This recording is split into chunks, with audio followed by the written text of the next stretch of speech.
So Warhammer has a massive problem. Okay, it has a bunch of massive problems. Prices are too high, too many models are monopos, and every time I paint my miniatures, they look like shit. Please fix this, Games Workshop. However, none of these issues, for me at least, compare to the biggest scam in all of Warhammer. Except for the price, actually. I'd really like it to not cost like $100 for 3 Space Marines. That would be pretty big. However, I'm talking about the other biggest scam in all of Warhammer. The one that has truly held the game back. But I think this month, Games Workshop have finally realized what a major problem it is, and now they're trying to fix it. I seriously mean it when I say the Games Workshop are actually dropping Warhammer's biggest scam, because they've just done something so unprecedented, something I've never seen them do before, something that people have been begging for ever since Gilliman was in diapers,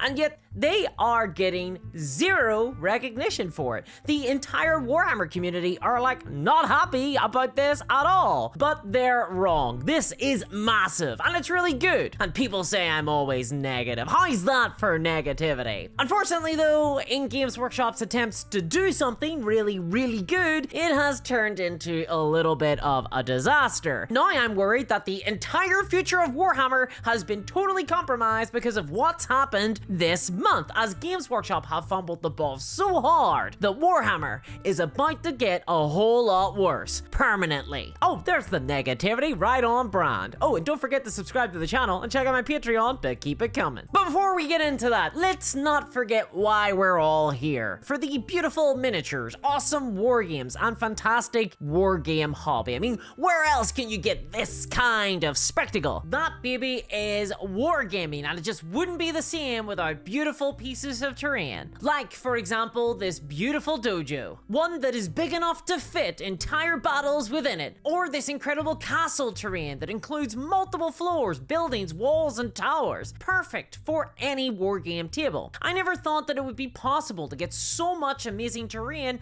so quickly and so easily until I first used the X1C 3D printer from today's sponsor, Bambu Labs. Because unlike my children, the Bambu Labs X1C 3D printer has never disappointed me. This bad boy didn't even require any assembly at all. It arrived totally ready to go straight out of the box. I just plugged it in and pressed go on its touchscreen interface and we were ready to rock. Plus, it's so easy to use as well. All you do is download the print file that you want, you open it in the Bambu Handy app either on your computer or your phone, and then click print. And there you go, it gets to work all on its own. You don't need to do anything else. I can guarantee that it's certified idiot proof because I put it through the idiot pace. And whatever it is that you want to print in this will be done in no time at all because the X1C is very fast. And I've been using this for everything, not just terrain. For example, I recently printed the Star Wars activation counters for Star Wars Legion. And no, they are not painted, by the way. I printed these off with the colors. These have been printed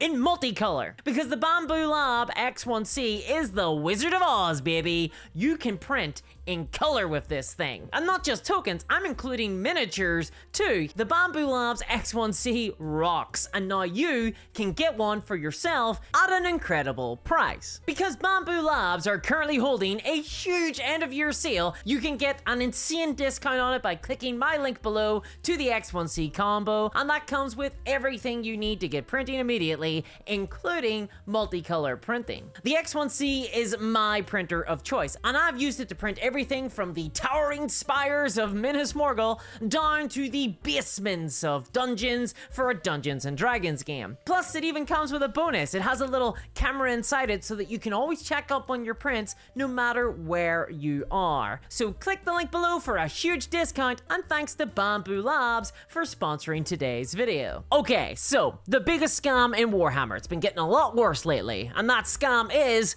of course, the entire codex system, which powers how Warhammer 40k is played and underpins the entire Games Workshop business model. I've talked about this scam a lot in the past because Warhammer 40k 10th edition has been kinda weird when it comes to the codex system. See, at launch of the most recent edition, Games Workshop demonstrated that the dream version of Warhammer 40k is indeed possible, because the game originally launched with free rules for every single faction, and all it required was for the army rules to be released for free as downloads on their website. And this totally circumvented the entire codex system, and as a result, there was much rejoicing.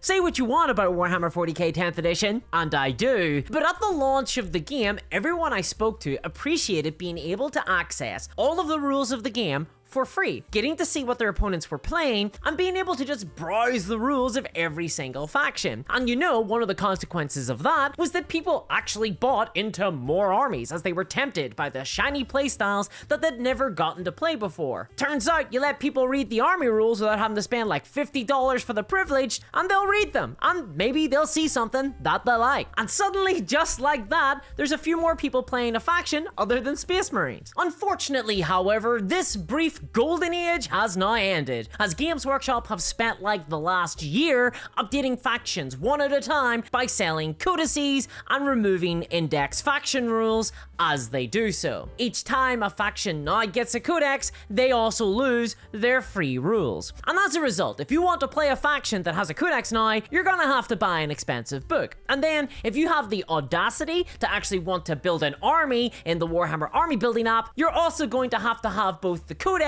and a subscription to Warhammer Plus. It's all very confusing, like a flirty email from your stepmom. It's a bit weird. And now it's getting a bit weirder, because Games Workshop just did something utterly unprecedented. No, not reply to the stepmom text with a winky face. They've decided instead to begin releasing new army rules for every single faction in a way that they've never done before. Because this time, it's all for free. Yeah, I know. And this is strangely exciting to me. I feel like I'm filled with Christmas joy in the way that Ebenezer Scrooge must have felt after he first discovered anal sex. See, Games Workshop are currently holding what they have termed the Season of Grotmas. This is basically just a marketing term to say they're uploading a new detachment for every single army for free every single day onto the Warhammer community website for the month of December. And this is an unbelievably huge step for the company, because detachments are basically sub-factions for every single army. They really define the largest element of how a faction is played. Each detachment comes with an army-wide special rule, a number of stratagems that can be deployed in-game, and even the war gear that hero units can take. In other words, they are pretty much the most substantial content available for a faction. So for new iterations of them to be released for free like this is massive. It's basically all I've ever wanted. Free army rules. Now all Games Workshop need to do is release the rest of the faction rules to their website, put the other detachments and unit profiles from each codex onto the downloads page of Warhammer Community as well, and I think we're all good to go when it comes to rules distribution for Warhammer.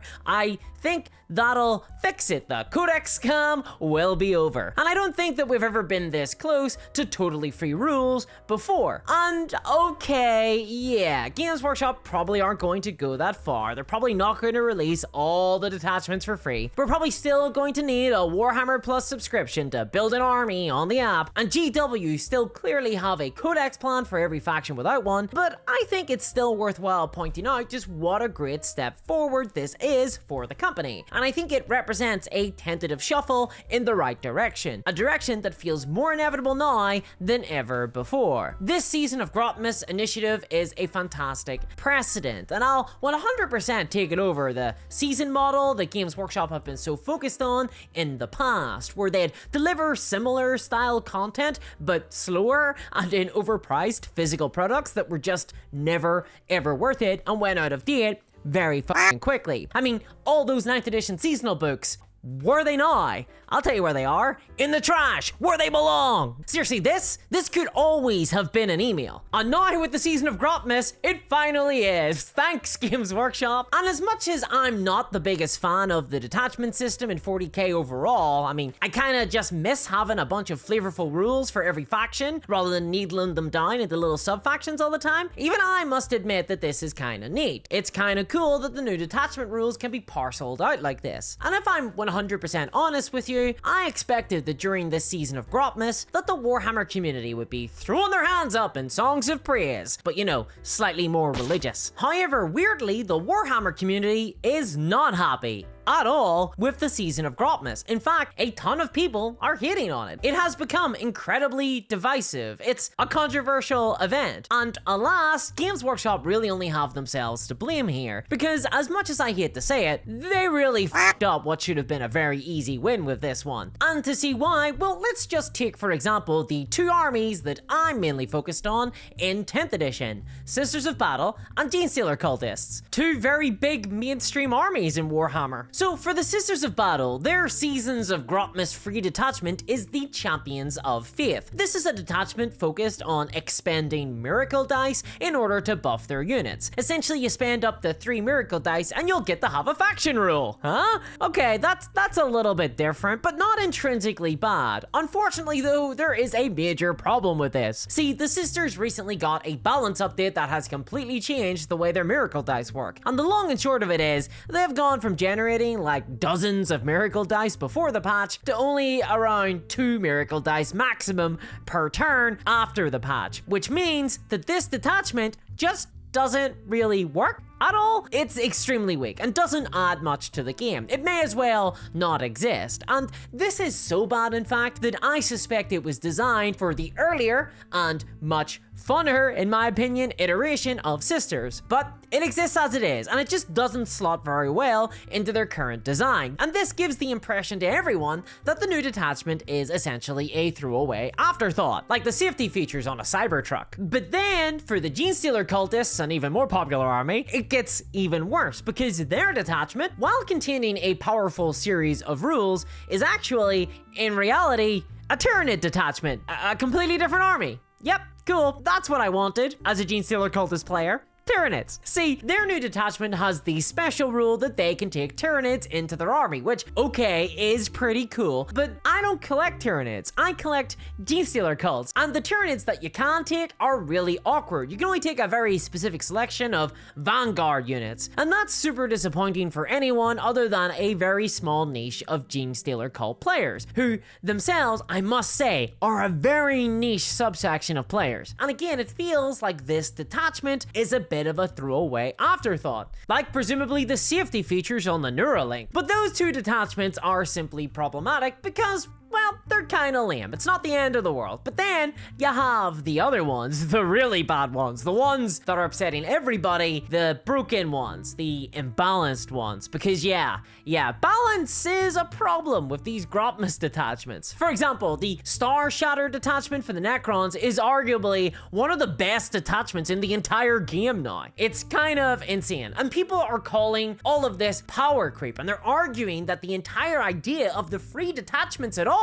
is bloat. That now Grotmas is bloatmas. But look, let's get this straight. Grotmas isn't bloat. The season of Grotmas is not bloat. It is actual content. These new detachments are new ways to play armies, and that's really good, especially for armies that are still in their index and only have one detachment going for them right now. And sure, there are problems with many of the Grotmas detachments, but the main issue that we're focused on shouldn't be that Games Workshop are doing free content. We should be happy about that. The main issue, in my opinion, is that Games Workshop just aren't very good at making coherent, balanced games. I mean, let's not throw out the bathwater with the baby here. This is the type of content the Games Workshop should be prioritizing. New substantive content that is of interest to everybody for free. They just need to take more care with the balance and flavor. And yeah, a lot of them are weird or suck or are imbalanced, but there are good Grotmas detachments too. I mean, the Imperial Guard Special Forces themed detachment looks pretty fun, for example. And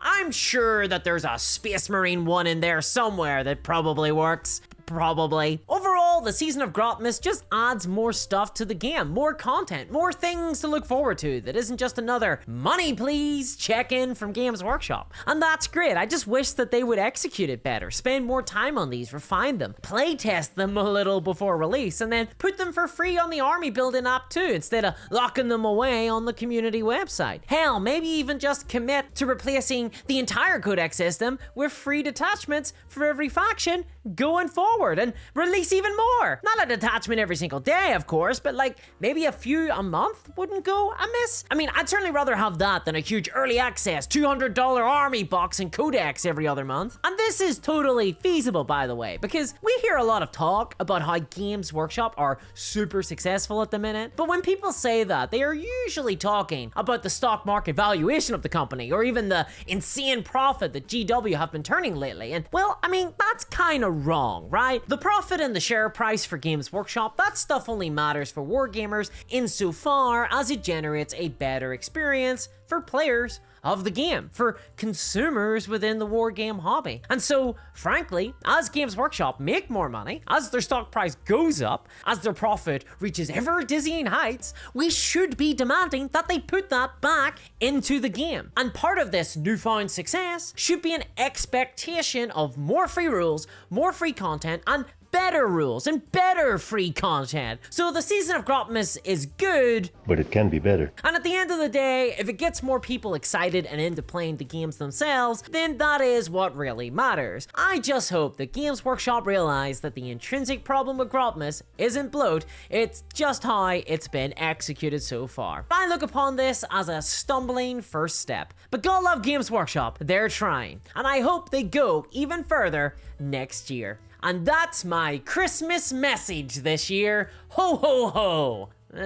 Nah, it's too saccharine, it's not me. Let's make it instead, just because something is illegal doesn't mean it's unethical.